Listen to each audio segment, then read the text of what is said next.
কাশিদাসী মহাভারতে আছে ভারতের সভাপর্ব বিচিত্র কথন, তবে মহাভারতের সভাপর্বে নয়। আজ বঙ্গবাসীর নজর ছিল বিধানসভা পর্বে, যেখানে সংখ্যালঘু ইস্যুকে হাতিয়ার করে তৃণমূলের আমলকে কঠোর ভাষায় আক্রমণ করলেন মুখ্যমন্ত্রী। পাশাপাশি আজ পাশ হলো অত্যন্ত গুরুত্বপূর্ণ একাধিক বিল। সেই নিয়েই প্রথম প্রশ্ন। ভোট ব্যাংকের জন্য গুন্ডাদের প্রতি নরম মনোভাব নিত মমতা বন্দ্যোপাধ্যায়ের সরকার। আমরা গুন্ডাদের ভিটে মাটি ছাড়া করব, বাংলায় কোনো দাঙ্গাবাজের ঠাঁই নেই। বিধানসভায় গুন্ডা দমন বিল পাশ করিয়ে হুঁশিয়ারি মুখ্যমন্ত্রী, কিন্তু আদৌ কি কাজ হবে করা দাওয়াইয়ে? দ্বিতীয় প্রশ্ন। সরকারি বেসরকারি যে সম্পত্তি ভাঙুক 1 ইঞ্চি এগোতে দেব না। সিএএ কে কেন্দ্র করে হিংসা ও শামসেরগঞ্জের হত্যাকাণ্ডের প্রসঙ্গ টেনে চরম বার্তা মুখ্যমন্ত্রী। কিন্তু সত্যি কি বদলাবে দশকের পর দশক চলে আসা শাসকের রাজনৈতিক পছন্দ অপছন্দের সংস্কৃতি? তৃতীয় প্রশ্ন। গুন্ডা দমন আইনে গ্রেফতার হলে কোনো অভিযুক্তকে 1 বছর পর্যন্ত বিনা বিচারে আটকে রাখতে পারে রাজ্য সরকার, কিন্তু নতুন আইনের অপপ্রয়োগ হলে গণতন্ত্র রক্ষা হবে কিভাবে? চতুর্থ প্রশ্ন। উস্কানিমূলক বক্তৃতার জের, বিধানসভায় হুমায়ুন কবিরকে আলটিমেটাম মুখ্যমন্ত্রী। বললেন এনাফ ইজ এনাফ, এটাই ওর শেষ বক্তব্য, জোড়া এফআইআর আছে, এবার সবক শেখাবো। তবে কি এবার নওদার বিধায়কের বিরুদ্ধে নেওয়া হবে কঠোর পদক্ষেপ? পঞ্চম প্রশ্ন। ববি হাকিম যদি পেন হয় তাহলে দোয়াতের নাম মমতা ব্যানার্জি। কালির সঙ্গে পেন গেলে দোয়াতকেও যেতে হবে। কল্যাণ বন্দ্যোপাধ্যায়ের মন্তব্যের প্রেক্ষিতে পাল্টা শুভেন্দু অধিকারী। তবে কি তারাতলা কাণ্ডে স্ক্যানারে আসতে চলেছে প্রাক্তন মুখ্যমন্ত্রী এবং মেয়রের ভূমিকাও? ষষ্ঠ প্রশ্ন। ধর্মতলায় মাপজোক করতে বেআইনি জমায়েতের অভিযোগ। কুণাল ঘোষ, দোলা সেনদের বিরুদ্ধে এফআইআর পুলিশের। দম থাকলে 21শে জুলাইয়ের সমাবেশ ব্রিগেডে করুন, তীব্র কটাক্ষ মুখ্যমন্ত্রী। এই চ্যালেঞ্জ কি গ্রহণ করবে কালীঘাট তৃণমূল? তবে শুরুতেই এক নজরে দেখাবো ঠিক কি হলো আজ ঘটনাবহুল বিধানসভায়। দেখুন। ভিটা মাটি ছাড়া করব, কোন দাঙ্গাবাজের স্থান নেই। ভদ্রলোক যারা আছে তাদের উপরে প্রয়োগ হবে না। বদলেছে সরকার, বদলেছে অ্যাকশন।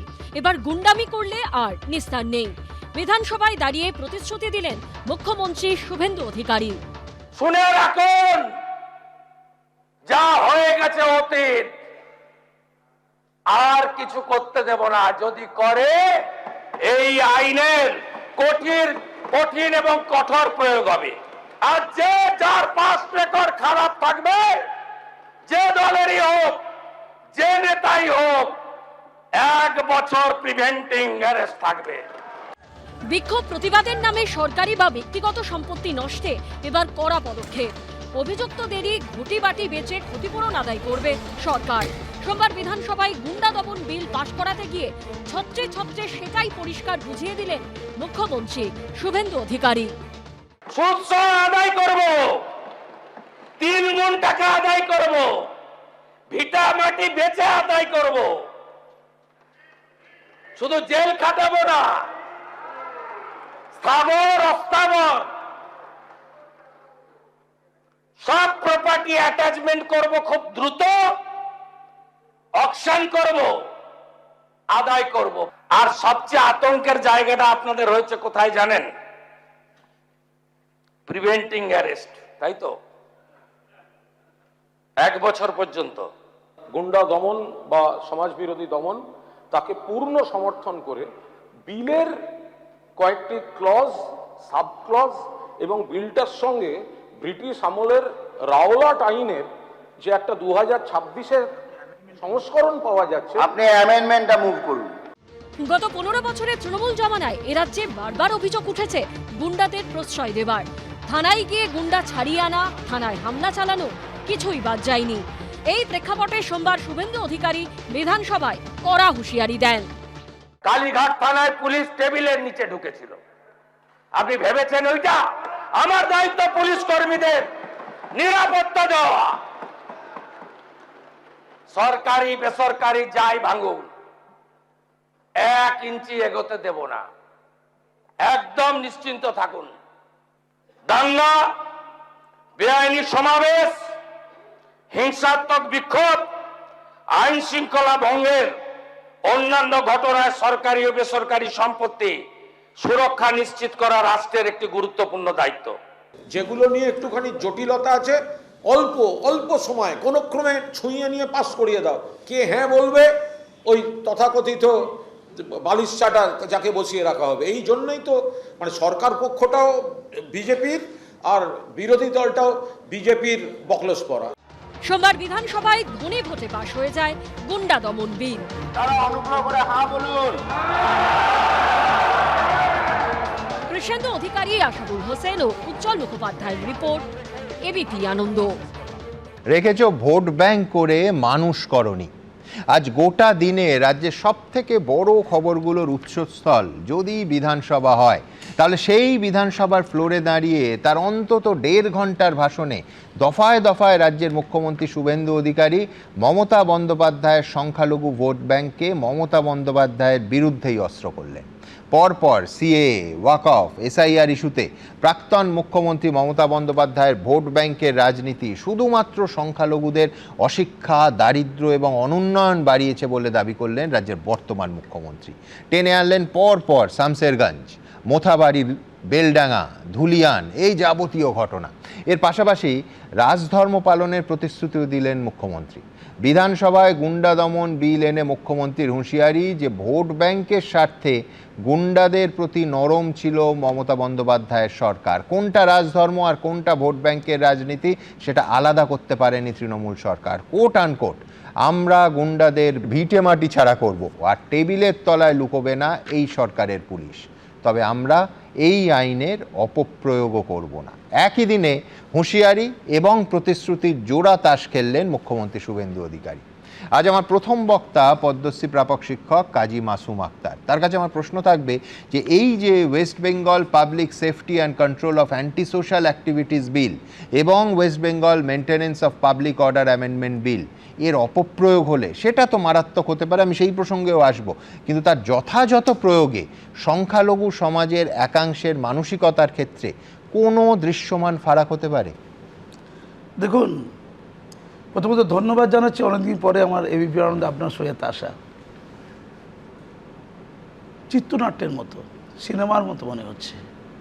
আমরা কল্পনা করেছি, বাস্তবটা কি এমনও হয়? আমার জন্মে অন্তত এই ভারতবর্ষে দেখা হয়নি এত দ্রুততার সাথে এতগুলো সিদ্ধান্ত নেওয়া যায়। সিনেমার বাস্তব অনেক সময় মেলেও না, মেলে না, কিন্তু মিলে যাচ্ছে কোথাও একটা। আমি শুধু বলবো, আমি কিছুদিন আগে হাওড়ায় গিয়েছিলাম। হাওড়ার আমতা থানার একটি গ্রামে সবাই তৃণমূল করে, সবাই তৃণমূল করে। গুন্ডা দমনের জায়গাটা আসতে গিয়ে কিছু উদাহরণ দিচ্ছেন, সবাই তৃণমূল করে। যারা দুর্বল তৃণমূল, যারা তোলা আদায় করে দিতে পারে না, অসহায়, তাদের বাড়ি থেকে তৃণমূলের মুসলিম লোকেরা মহিলা তুলে নিয়ে চলে যায় এবং প্রতিটা বাড়ি অনুযায়ী টাকা দিতে হবে, ওদের মদ খাওয়ার টাকা।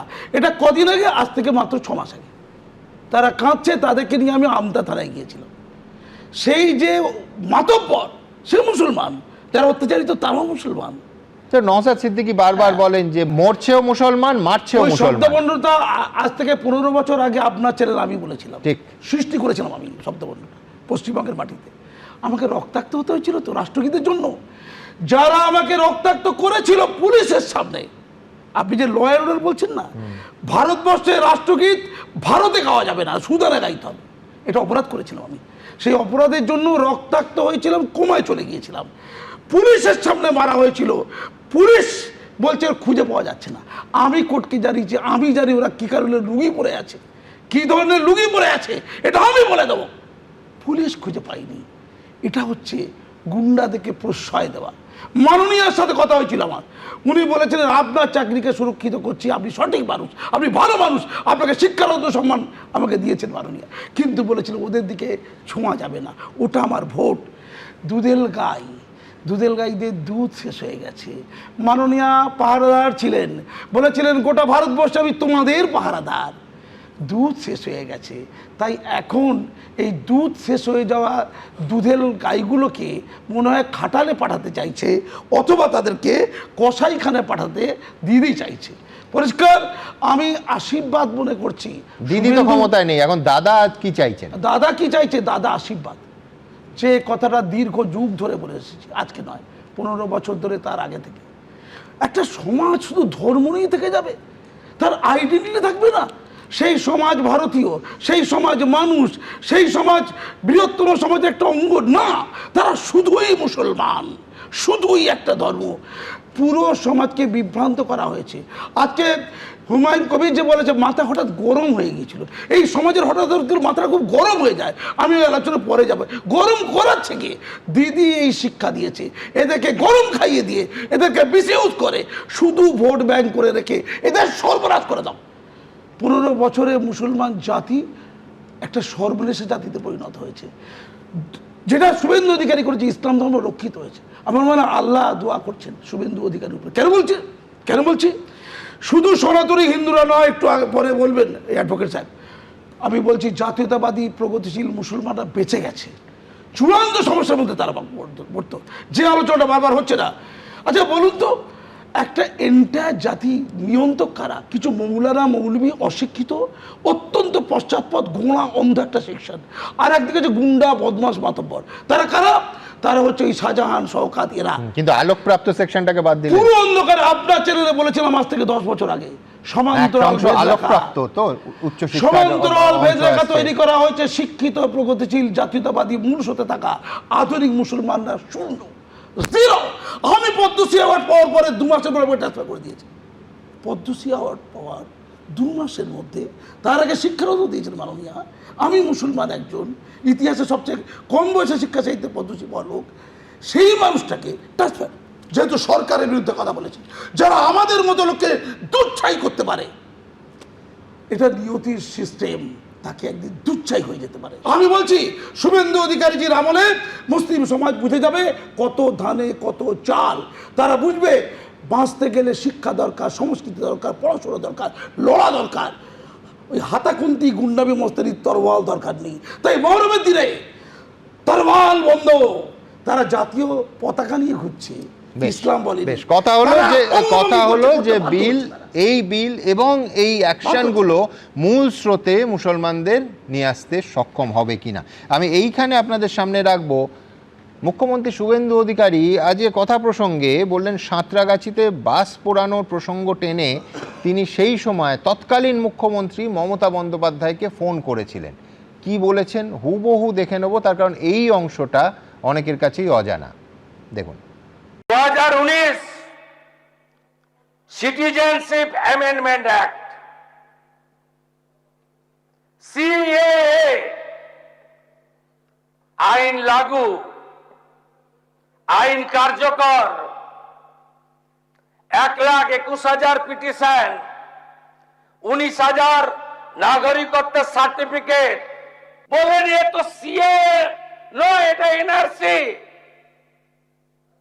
নাগরিকত্ব কেড়ে নেওয়া হবে। এইটা দেখার পরে তৎকালীন মুখ্যমন্ত্রী তিনি বললেন কে কে ছি ছি।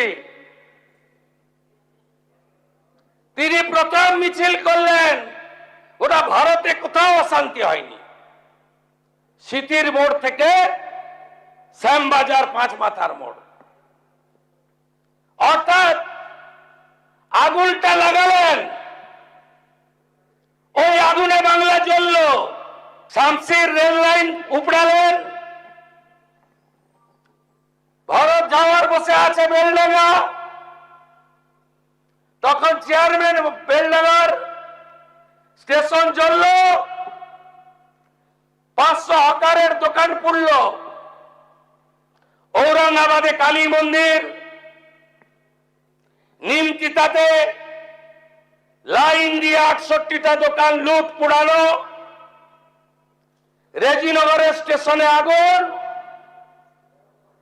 নবান্ন থেকে একটু দূরে সাঁতরাগাছিতে 37টা বাস পুড়ল, 22টা সরকারি বাস।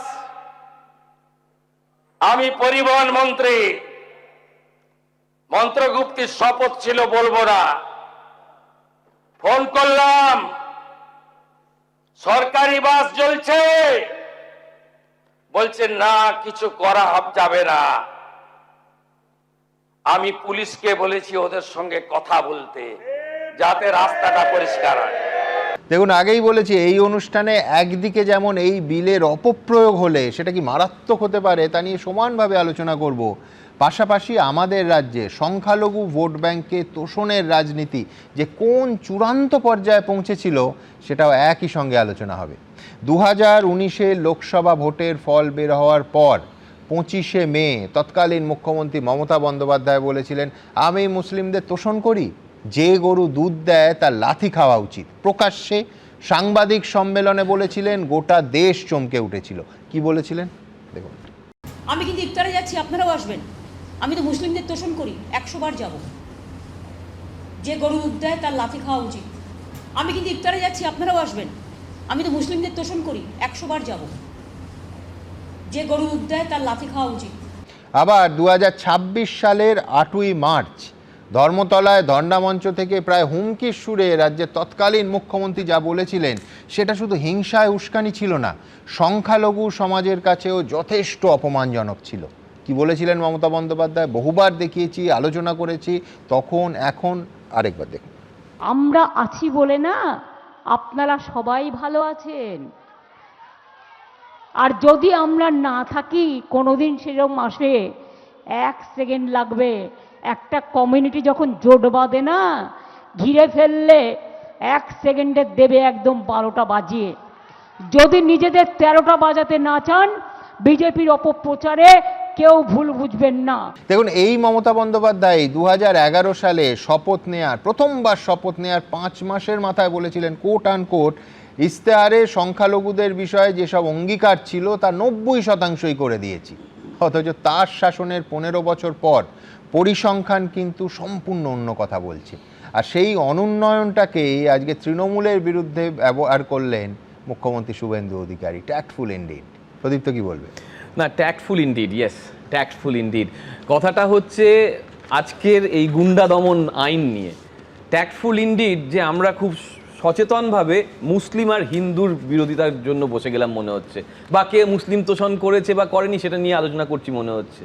কিন্তু এইটা তো গুন্ডা দমন মানে তো হিন্দুরাও তার মধ্যে পড়বে, এটা খ্রিস্টানরাও পড়বে, এটা সবাই পড়বে, এটা পশ্চিমবঙ্গবাসীর জন্য। কিন্তু দাদা মজার কথা আছে, আজকে আমাদের বাংলার বাক্যে করে প্রণাম জানিয়ে বিধানসভা শুরু হয়েছে আশুতোষ মুখার্জি, আর নববাংলার নববাক্যে ভূমিকা দিয়ে আমাদের পরিষদীয় মন্ত্রী মাননীয় শঙ্কর ঘোষ দুবার বললেন নববাংলার নববাগ নতুন একটা আইন এনেছে, যেটা মনে হচ্ছে শিকারি একটা, এই আইনটা মানে শিকারি আইন।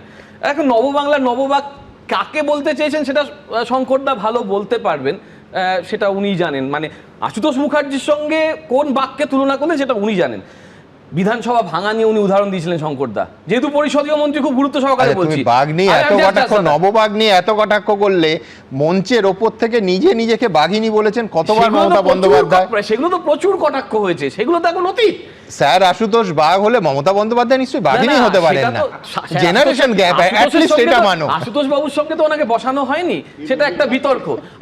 আমি কাকে বলেছেন আমি তো সেটা জানি না, শঙ্করদা বলতে পারবেন, যেহেতু পরিষদীয় মন্ত্রী খুব গুরুত্ব সহকারে চলছিলাম। কি বলছেন যে বিএনএস যথেষ্ট নয়। ভারতের সঙ্গে আমরা দেখেছিলাম এই যাবৎকাল যে সমবায়মূলক যুক্তরাষ্ট্র নিয়ে আমাদের প্রচন্ড বক্তব্য ছিল, যে কেন্দ্র আমাদের সঙ্গে বোধহয় বিমাতৃসুলভ আচরণ করছে। এই পুরুলিয়ায় 125 দিনের কাজ শুরু হয়েছে, আমরা বাহবা দিচ্ছি, কিন্তু 4 বছরের যে টাকা এলো না আমরা জানি না যে সেটা কি কারণে এলো না। মানে ডকুমেন্ট বা আইন বা সাজার ভিত্তিতে তো বুঝবো, বাকি তো ভাসিয়ে দেওয়া অনেক কিছু আছে। ফলে এই যে বিএনএস জলপযুক্ত নয়, আমি দেখছি আবার একটা সমবায়মূলক যুক্তরাষ্ট্রের সমস্যা হয়ে যাবে না তো?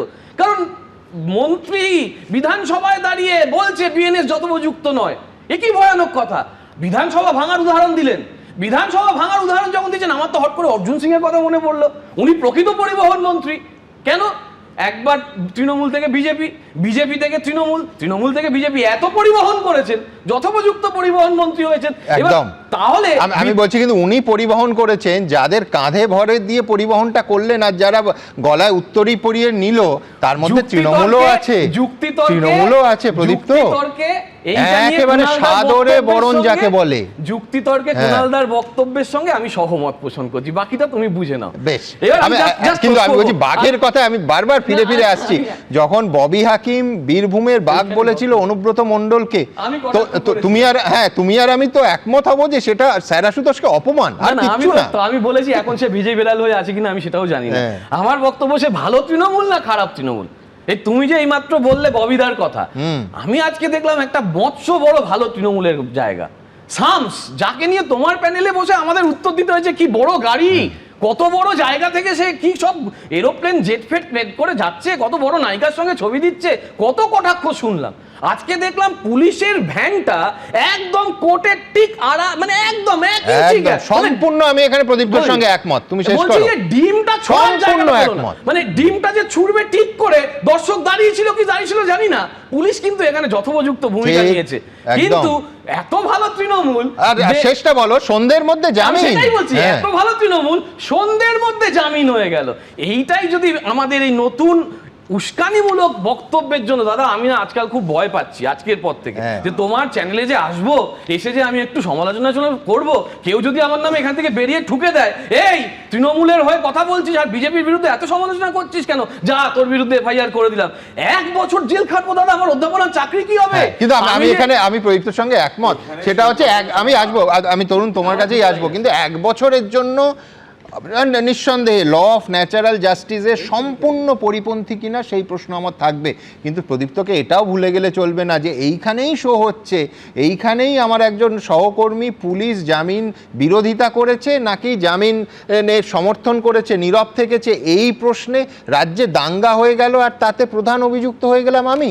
এই একটা ঘটনা নয়, দিনের পর দিন দাদা, হয়েছে। সেটা তবে হ্যাঁ, কিন্তু সেটাও সমান এক অ্যাপ্রোচ, সেটা যেমন চূড়ান্ত অন্যায় এবং একই অ্যাপ্রোচ। কিন্তু হ্যাঁ, ওই যে কিছুক্ষণ আগে আমাদের সব থেকে জুনিয়র মোস্ট পদ্মশ্রী প্রাপক যিনি বললেন হ্যাঁ। মুসলমান হিন্দু নিয়ে, হ্যাঁ। তিনি তো দিনের পর দিন এই ধরনের কথা বলে গেছেন, রাজ্য সরকারকে দুর্মুষ করেছেন। এবং আমি ওনার বাচনে আমি বারবার বলেছি, আপনার এই যে নির্ভীকতা, এটা অনেক মানুষকে অনুপ্রাণিত করে, আমাদের কিন্তু আইনকে অনুপ্রাণিত করেনি, দাদা, কোনোদিন দুবার করবে না। রক্তাক্ত, আমি শেষ দুবার করি দাদা, শেষ করে দিই দাদা। দুবার আমি রক্তাক্ত, আপনার- তার কষ্ট দিতে হয়েছে, আমি এটা আপনার বলো। আমি আপনার সময় ভয় বলিনি। পাইনি, এটুকু কথা আমার বলো। দ্বিতীয় কথা বিক্রি যে করিনি। এই যে আপনি ন্যাচারাল জাস্টিসের কথা বললেন, আমি এটা লিখে রেখেছিলাম বলবো বলে, কিন্তু আর্টিকেল 21 এর কি হবে?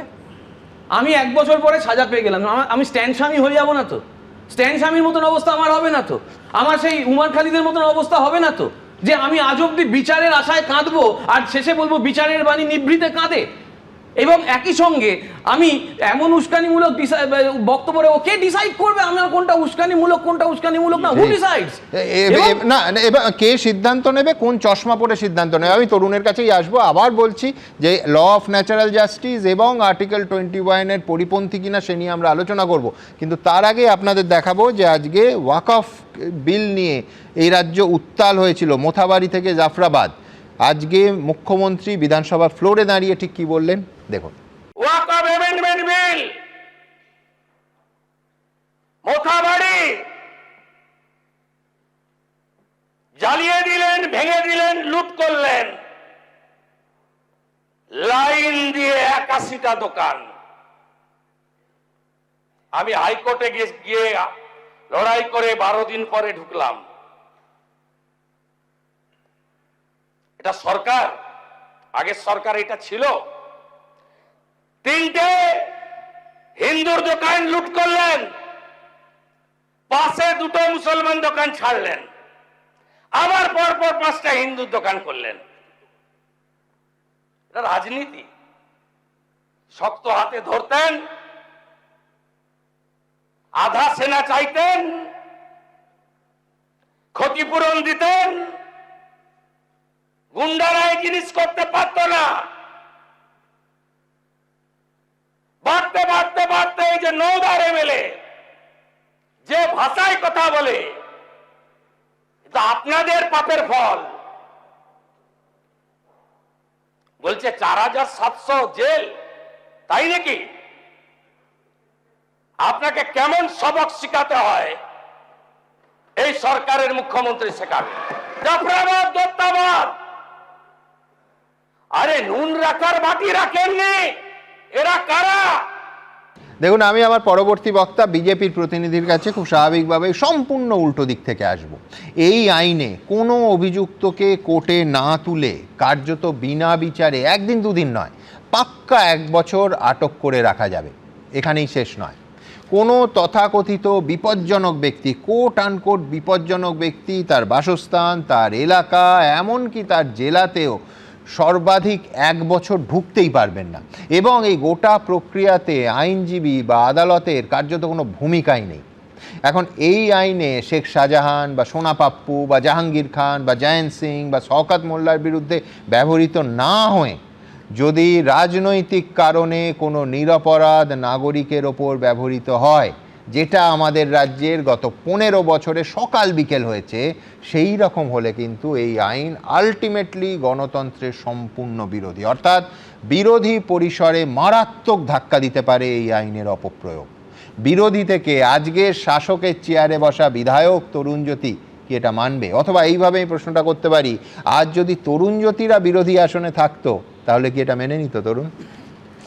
সুমানদা, অনেকগুলো কথা হচ্ছে না, কতগুলো জিনিস ক্লিয়ার হওয়া উচিত।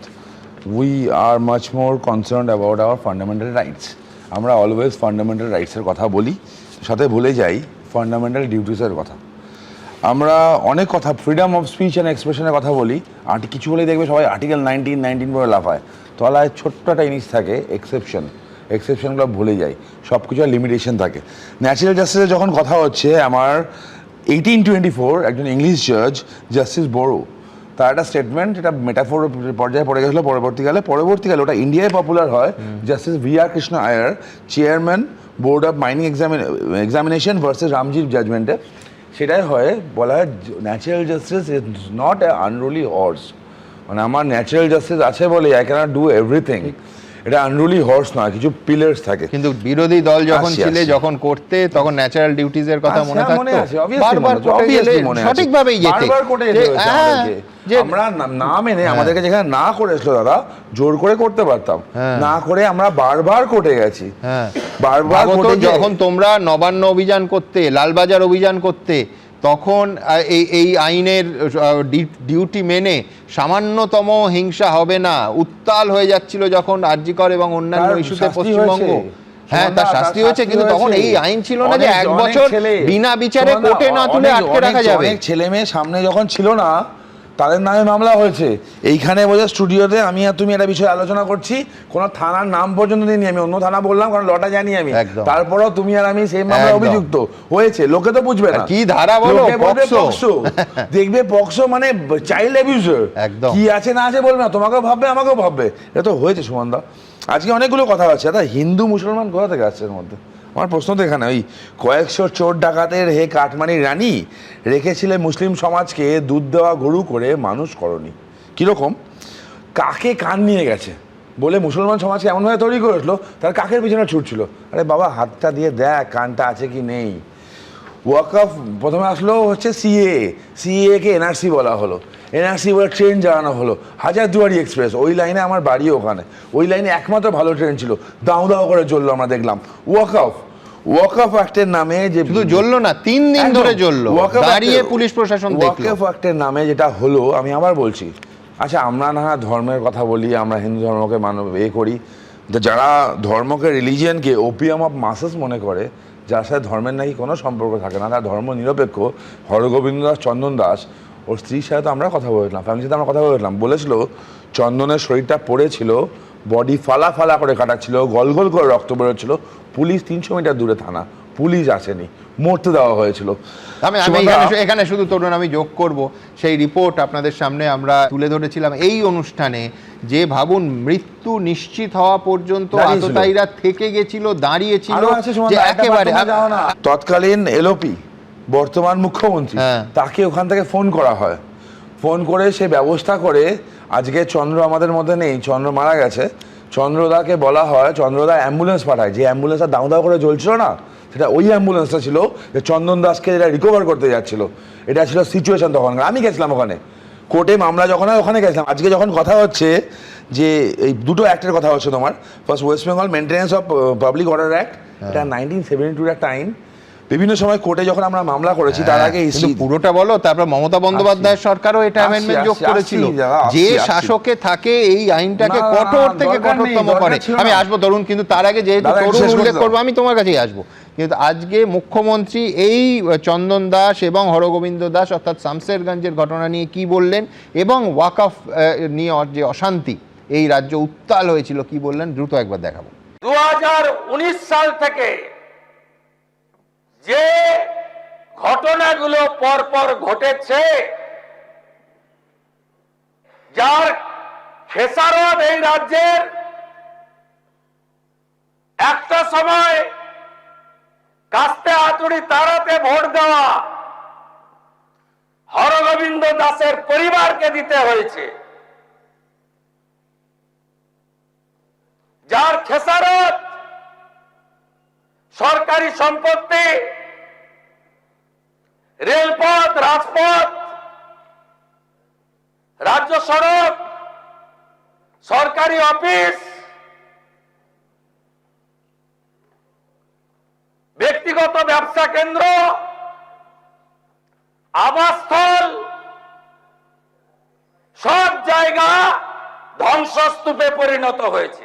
হ্যাঁ, আমরা তো এটার অপপ্রয়োগ দেখেছি, সেই জন্যই তরুণ এইখানে সংশয় যে তোমাদের সরকার এসে অপপ্রয়োগ করলে এক এক ব্যক্তির মানে জীবন নষ্ট হয়ে যাবে। অপপ্রয়োগের তফাৎ আছে, আমি বলছি। Justice KT Thomas and jurist Fali S Nariman, এদেরকে নিয়ে তো সন্দেহ নেই কোনো। এরা একটা রেকমেন্ড করেছিল, রেকমেন্ড করার ফল এসেছিল judgement, destruction of public and private properties versus state of Andhra Pradesh 2009। সেই অ্যাক্টে প্রত্যেকটা সরকারকে বলেছিল তোমরা তোমাদের স্টেট অ্যাক্টটাকে স্ট্রেনথেন করো। সেন্ট্রাল অ্যাক্ট অলরেডি আছে, prevention of damage to public property act 1984, যথেষ্ট স্ট্রং অ্যাক্ট, সুপ্রিম কোর্ট বারবার বলেছে এটা। স্টেটের ক্ষেত্রে বলেছিল তোমরা চালু করো, আমাদের এখানে হয়নি, ঠিকভাবে হয়নি। ঠিক তৃণমূলের সংখ্যাগরিষ্ঠতা ছিল, সুমন্ত চাইলে করতে পারতো, করেনি। আরও আসছি আমি, ঠিক, কিন্তু আমি বলছি তুমিও আইনজীবী, বিনা বিচারে আটক, এক বছর ধরে তুমি আইনজীবী সাহায্য নিতে পারবে না। পার্টে আসছি। এইখানে দুটো গেল। ফার্স্ট থিং, যাওয়ার ফলে এই যে মামলাগুলো দেখছো না, আমরা আজকে যখন যেটা প্লেস হচ্ছিল বা আগের দিন যখন আমাদের হাতে আসলো তখন একটা ফ্ল্যাশব্যাক হলো না, তো ফ্ল্যাশব্যাকে অনেক কথা মনে পড়ে গেল মালদা, মুর্শিদাবাদ, যাদের বাড়ি পুড়ে গেছিলো, সরকারি সম্পত্তি যেখানে নষ্ট হয়েছিল, আমরা চাইলেও কিছু করতে পারিনি। কোর্টে যখন মামলা করেছিলাম, ক্ষতিপূরণের কথা বলেছিলাম, কোর্টে 1 লাখ টাকা করে দিয়ে দেওয়া বলেছিল। তো যদি থাকতো সেদিনকে, তাহলে এরা ক্ষতিপূরণটা হতো কার সম্পত্তি? সরকারি সম্পত্তি, তোমার সম্পত্তি, আমার সম্পত্তি। সরকারি সম্পত্তি ক্ষতিপূরণ পাওয়া সেই পাটে আমি যাচ্ছি না, আমি যাচ্ছি মানবাধিকার। এক বছর ধরে সে আদালতের মুখ দেখবে না, আইনজীবী সাহায্য পাবে না। Bengal public safety and control of anti social activities act, এই অ্যাক্টের কথা তুমি বলছো। আজকে বিল ছিল, আজকে অ্যাক্টে রূপান্তরিত হয়েছে। হ্যাঁ, it will face some test, যদি কেউ মনে করে চ্যালেঞ্জ করতে পারে। সুমনা, তুমি জানো এনডিপিএস কেসের এনডিপিএস অ্যাক্ট জানো তো? একদম। এনডিপিএস অ্যাক্টে সেকশন 37 জানো কি বলে জানো? সেকশন 37 হচ্ছে এনডিপিএস অ্যাক্টে যে you will not get any bail. কখন কোর্ট বেল দিতে পারে? যদি মনে করে যে তুমি আর ওই অ্যাক্টিভিটির সাথে যুক্ত থাকবে না। এবার বলো তো কোন জাস্টিস না কোন জাজের, লোয়ার কোর্টে কোন জাজের এনডিপিএস কোর্টে মানে এত ক্ষমতা আছে? ঠিক, একটা তফাৎ আছে তরুণ, তুমি কোর্টে প্রডিউস করছো, এখানে 1 বছর তুমি কোর্টে প্রডিউস করছো না। থাকবে না তো, 1 বছর জুডিশিয়াল কাজ করে থাকবে। কিন্তু আমি বলছি যে লয়ার সাপোর্ট পাচ্ছে না, কোর্টে যেতে পারছে না। আবার থাকবে এখানে অবস্থা যা। 1 বছর পরে আবার তোমাদের মনে হলো যে বিপজ্জনক ব্যক্তি, তুমি আবার ধরতে পারো। হ্যাঁ, চ্যালেঞ্জ করো, এত সহজ ভাবে বলো না, ওপেনলি চ্যালেঞ্জ করো। কোর্টে এখন জুডিশিয়ারি তো আছে, জুডিশিয়ারিতে উঠে যায়নি। কারো যদি ডাউট হয় তো আজকে একটা মিনিট ডাউট হয়তো করতে পারে। আজকে এদের এই কালীঘাট তৃণমূল, ঋতব্রত তৃণমূল, এত তৃণমূলের মাঝখানে এত কিছু আলোচনা হলো, অনেকক্ষণ ধরে আলোচনা হলো। অদ্ভুতভাবে আসন হিসাবে তো সময় দেওয়া হয় না, হাফ সময় ওদেরকে দিয়ে দেওয়া হয়। যদি আসন হিসাবে সময় দেওয়া উচিত ছিল, যে হাফ সময়ে তারা যে কথাগুলো বলেছে, তুমি শুনেছো সুমন্ত? না, পুরোটা শোনা। অ্যাকচুয়ালি কি বলেছে তারা?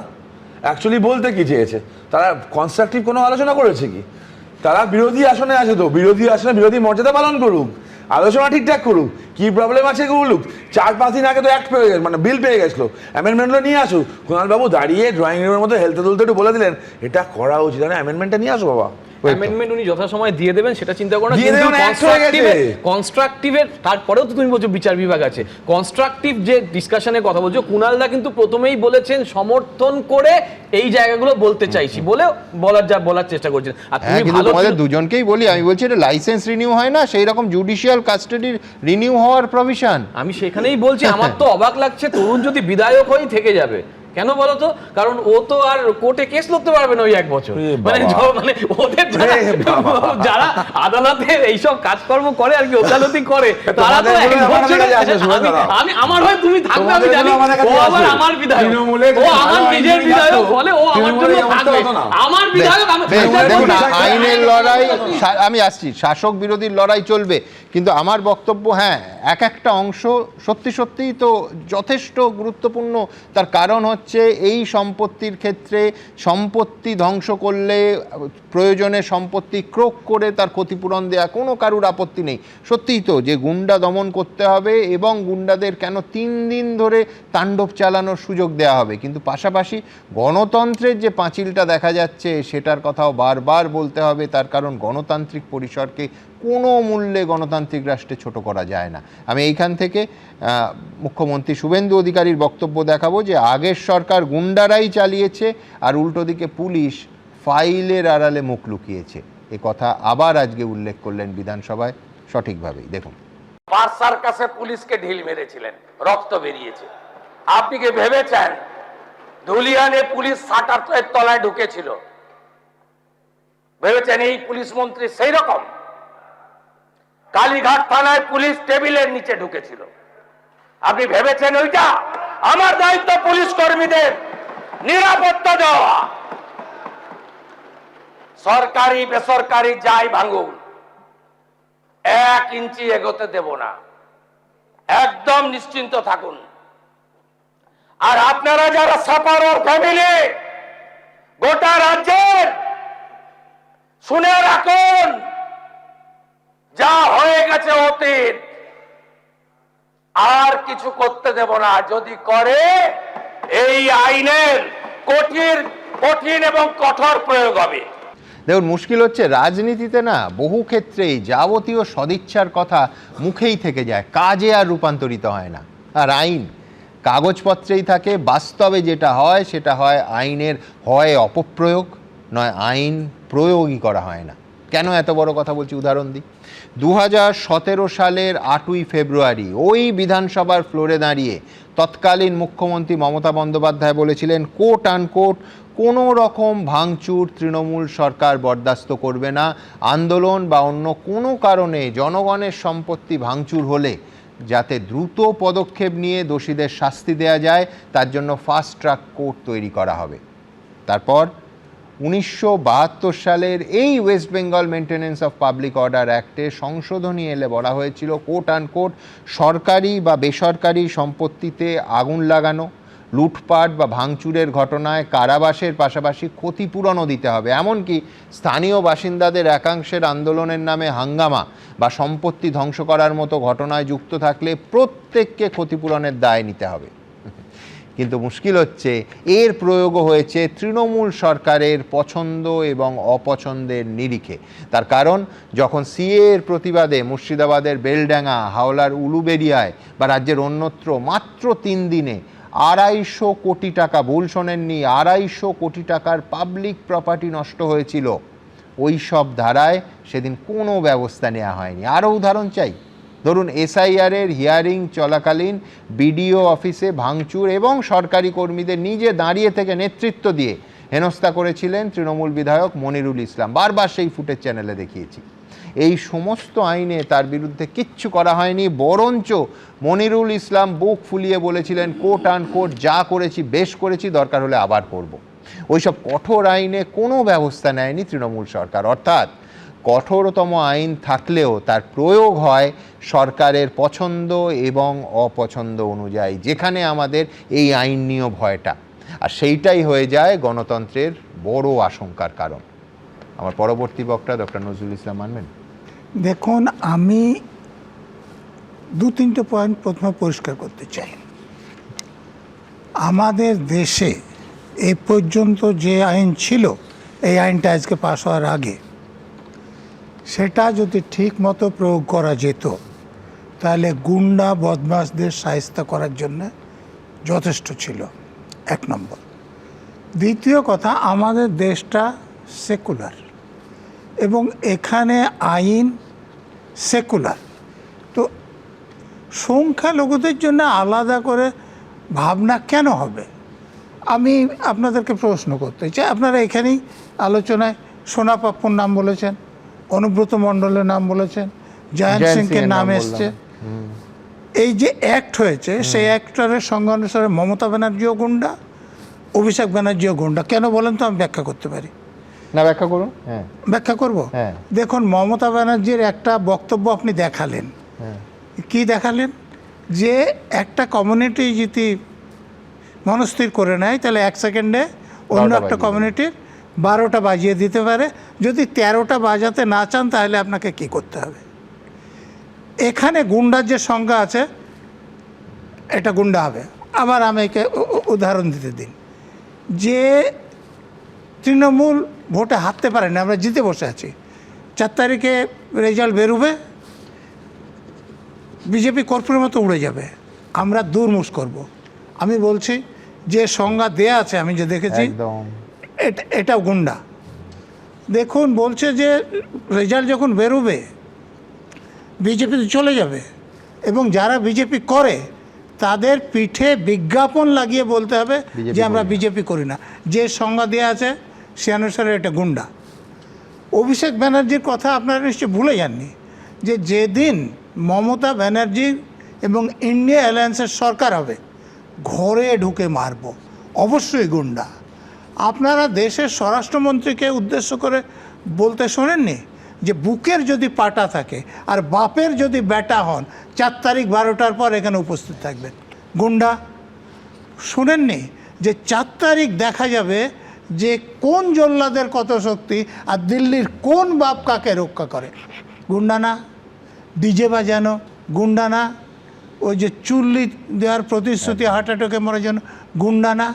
তো তাহলে যেখানে যিনি এতদিন পর্যন্ত মুখ্যমন্ত্রী ছিলেন তিনি গুন্ডা, তার ভাইপো গুন্ডা, তো অনুব্রত মণ্ডল গুন্ডা, জয়ন্ত সিং গুন্ডা, সোনা পাপ্পু গুন্ডা আপনারা বলছেন, শুধু তো ওই শওকত মোল্লা, জাহাঙ্গীর খান বা শাহজাহান এরাই গুন্ডা না?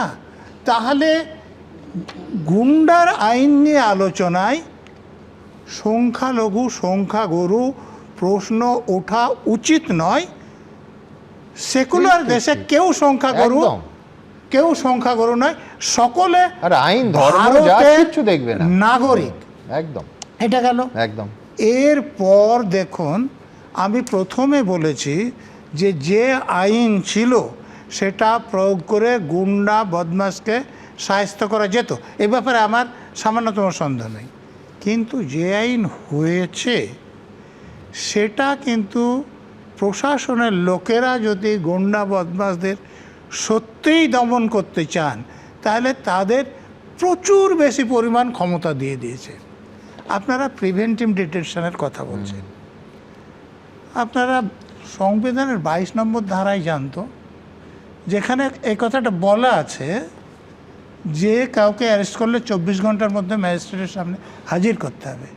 সেখানে কিন্তু এই কথাটাও বলা আছে যে এই যে 24 ঘন্টার মধ্যে হাজির করতে হবে, এটা প্রিভেন্টিভ ডিটেনশনের ক্ষেত্রে প্রযোজ্য হবে না। ওখানে সংবিধানে এই কথাটা বলা আছে যে কিন্তু 3 মাসের বেশি কোনো অ্যাডভাইসরি বোর্ডের রিকমেন্ডেশন ছাড়া আটক রাখা যাবে না। অতএব আপনি যে কথাটা বলছেন সব কিছুর অপপ্রয়োগ হতে পারে, ওষুধেরও অপপ্রয়োগ হতে পারে, পেন্সিডিল বলে আপনারা জানেন, কিন্তু তার মানে সেই আইনটা হবে না, এটা হতে পারে না। আপনারা ব্যানিশমেন্টের কথা বলছেন, যেটা যে 1 বছর মধ্যে, আরে এটা কি বলছেন? আমি যখন বোলপুরে 83 সালে সিপিএমের এমএলএকে অ্যারেস্ট করেছিলাম, কোর্টে রায় দিয়েছিল যে 3 মাস তিনি নানুর এলাকায় ঢুকতে পারবেন না, আর প্রতিদিন থানায় ফোন করে জানাতে হবে যে তিনি কোথায় আছেন। তো এই আইনে তো এটা মানে আইনে বলে দেওয়া হচ্ছে ওখানে। হ্যাঁ, কিন্তু একটা তফাৎ আছে নজরুলদা, না, সেটা হচ্ছে আপনার এইটা হচ্ছে আদালত, এর আগের যে উদাহরণটা দিলেন সেটা 3 মাস, আর এই আইনে হলো 1 বছর। 1 বছর আদালতের সে মুখও দেখবে না। না, এটা একটা জায়গায় ভুল হচ্ছে। কিরকম? এই যে একটা অ্যাডভাইসারি, এখানে আইনে 15 দিন বলে দিয়েছে, সংবিধানে আমি তো বললাম 3 মাস বলা কিন্তু আছে। অ্যাডভাইজারি তো আচ্ছা, আদালত নয় দাদা। আইনটা একটু হ্যাঁ, দেখুন। দেখুন, হাইকোর্টের একজন সিটিং জাজ হ্যাঁ। অথবা একজন রিটায়ার্ড জাজ, তার নেতৃত্বে যে অ্যাডভাইসারি কমিটি থাকবে, হ্যাঁ, তাই না, যদি তাও হয়, তাতে সংবিধানে হচ্ছে বলা বাজবে আছে কে?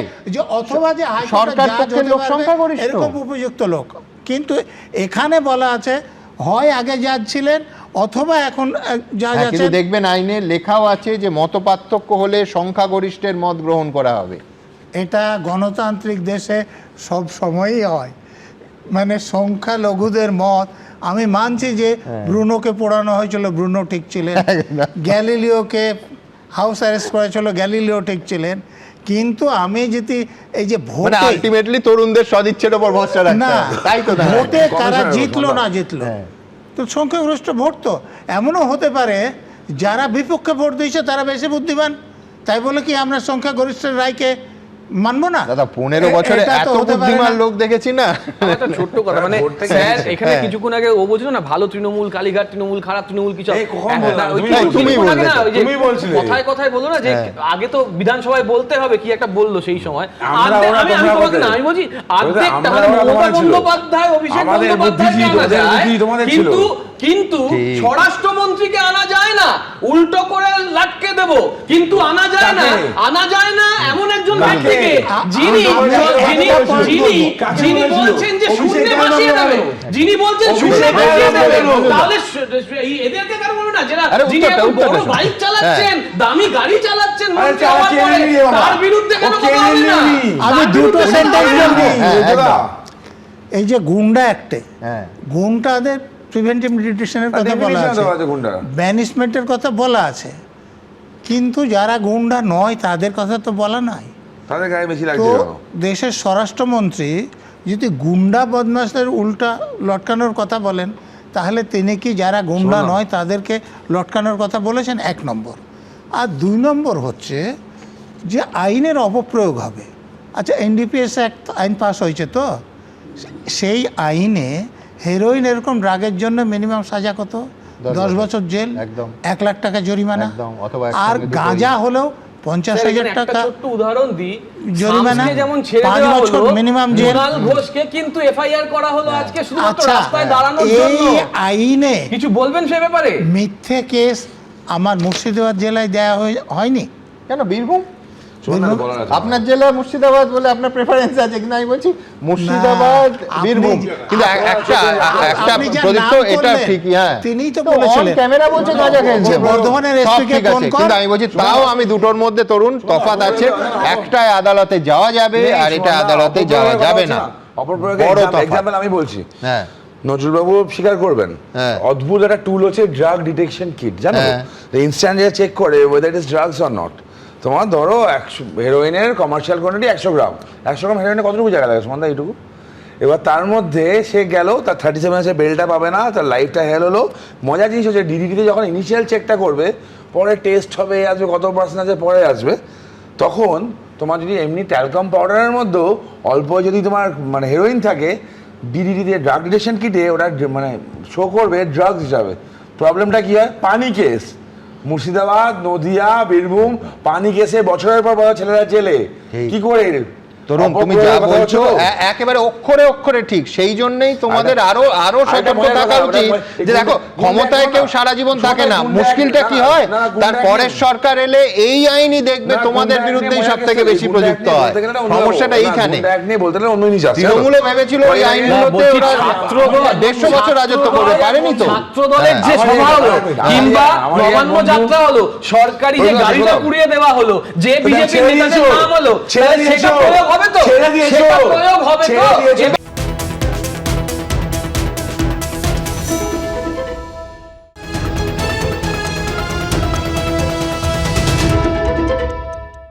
এবিপি আনন্দ এগিয়ে থাকে, এগিয়ে রাখে।